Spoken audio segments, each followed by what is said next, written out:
Subscribe करें हमारे YouTube channel साधना gold को और पाएं वीडियो सबसे पहले। और हाँ, बेल आइकन दबाना ना भूलें। तो भगवान अवतार क्यों लेते हैं? चौथा प्रश्न, हरि अनंत, हरि कथा अनंत, हरि अनंत है, उनकी कथाएं, उसका कोई अंत थोड़ी है। अब यहाँ हम चर्चा करें तो यहाँ ऊपर देवता का स्थान है, तो भगवान नारायण शेष शैया पर है, उनकी और कथा है। यहाँ की बात करें तो यहाँ की कथा अलग है। तो ये अनंत स्वरूप के भगवान के अनंत ही स्वरूप तो है, उस अनंत भगवान की अनंत ही तो लीला है। हम जानना चाहते हैं जो हरि अनंत है, जिनकी कथाएं भी अनंत है, ऐसे भगवान के अवतार भी अनंत है, लेकिन ऐसे भगवान के प्रमुख अवतार कितने हैं? ये प्रमुख अवतार भी तो कुछ होते हैं महाराज। तो ऐसे तो समय समय पर भगवान भक्त इच्छा के लिए प्रकट होते ही हैं। हमारे ब्रज के एक संत थे माधव दास,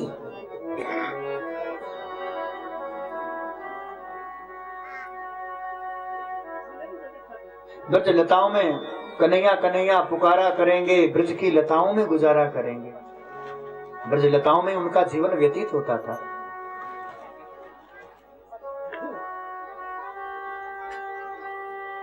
भैया कृष्ण, हरे कृष्ण, हे कृष्ण, हे गोविंद, हे माधव। बाबा नित्य निरंतर केवल और केवल हरि का सुमिरन करता,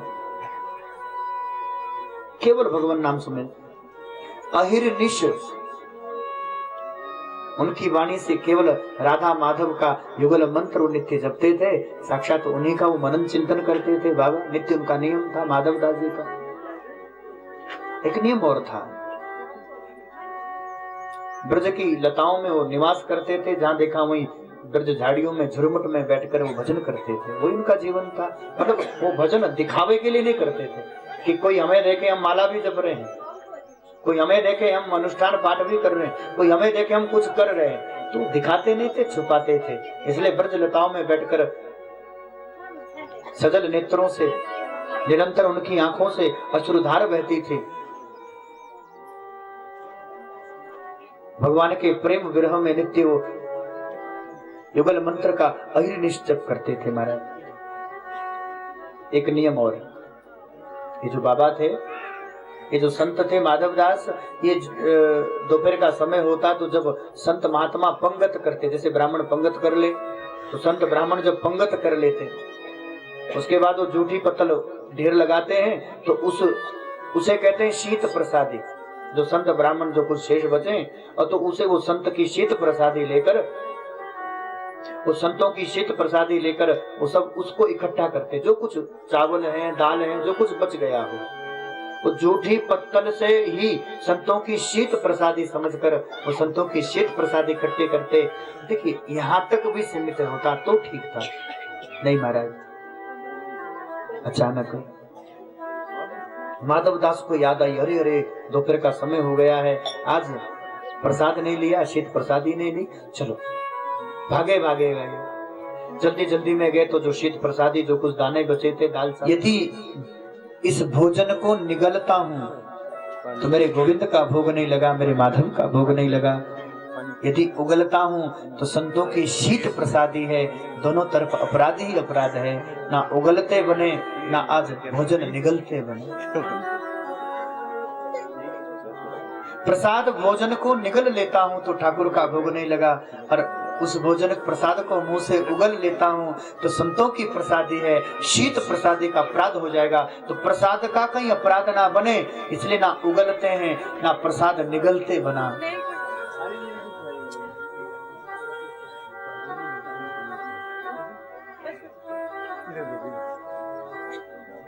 आंखों से अश्रुधार बहते माधव दास केवल रोना प्रारंभ करते हैं।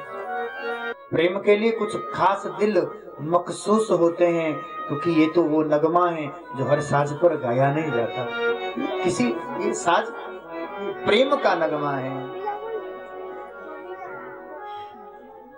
किसी से मेरी मंजिल का पता पाया नहीं जाता, मैं जहां हूं आज वहां तो उस फरिश्तों से भी जाया नहीं जाता। प्रेम के लिए कोई खास दिल मखसूस होते हैं, क्योंकि ये नगमा है जो हर साज पर गाया नहीं जाता। प्रेमी ही इस प्रेम की दशा को जान सकता है महाराज। पूरे दिन रोते रहे माधवदास, पूरी रात्रि रोते रहे। सुबह का समय हुआ, केवल माधवदास माधव को याद कर रहे हैं और मेरे गोविंद को याद करते करते केवल रो रहे हैं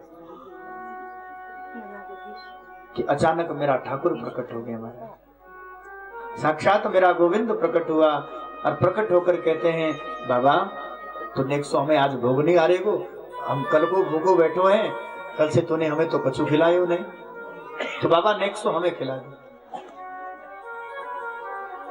माधवदास तो रो रहे हैं, कर भी क्या सकते हैं। मेरे गोविंद ठाकुर कहते हैं, बाबा रोज सब संतन को झूठो खिलावे हमें, नेक्स्ट कभी तो अपनों भी झूठो खिला दे। सब संतों का झूठा तो रोज ही खिला रहे हो, तो क्या मैं तुम्हारा झूठा नहीं खा सकता। और वो जबरदस्ती छीना चपटी भगवान माधवदास से कर रहे हैं और वो जल्दी से वो गिरे। इतने में माधवदास ने सोचा, हमारा जूठा ठाकुर खाएं, परमात्मा खाएं, इससे भला तो हम इसको निगल ही लेते हैं, कम से कम एक ही तो अपराध बनेगा। लेकिन सीना चपटी में कुछ वो जो प्रसाद के दाने थे कुछ मुख से बाहर निकले महाराज। और भगवान धरा धरती वसुंधरा से पृथ्वी से एक एक दाना वो प्रसाद का चुन चुन कर माधवदास का जूठन भी खा रहे हैं। कोई पुरानी बात नहीं है, कितना दयालु ठाकुर है। तो हम चर्चा कर रहे थे हरि अनंत हरि कथा, इनका अवतार या तो भगवान प्रकट हुए और प्रकट भी हुए तो माधवदास का जूठन खाने के लिए।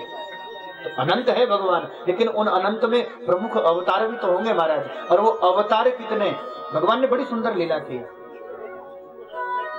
कुछ समय के बाद माधवदास जगन्नाथ जी चले गए। एक और घटना अब भी प्रमाण है इस घटना का।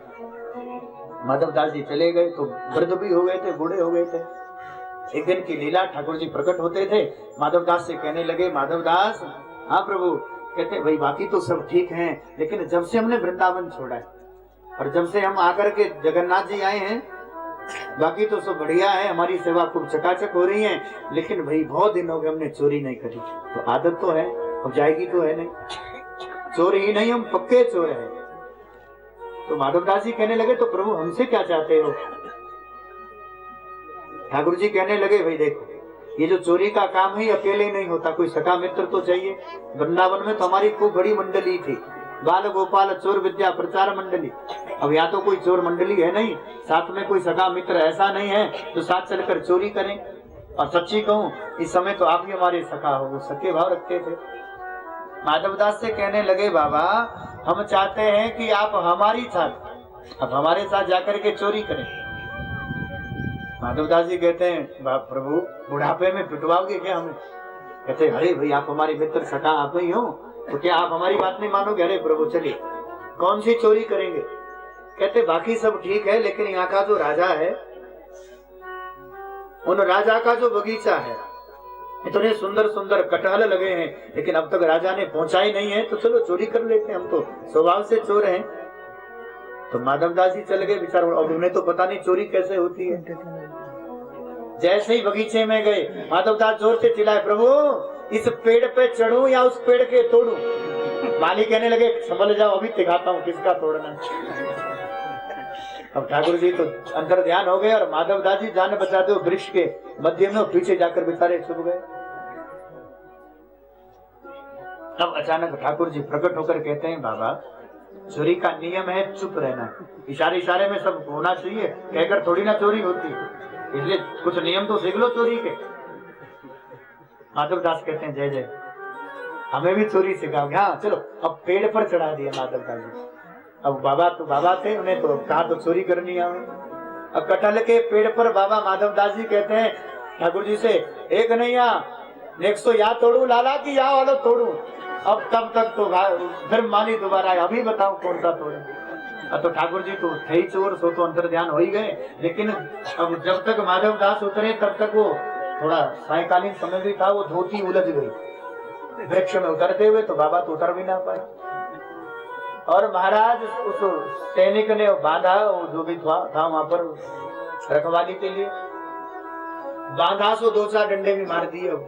अंधेरे में तो ज्यादा दिखाई नहीं दे रहा था बाबा है कौन है, उन्हें तो लगा चोर ही है जब चोरी कर रहा है।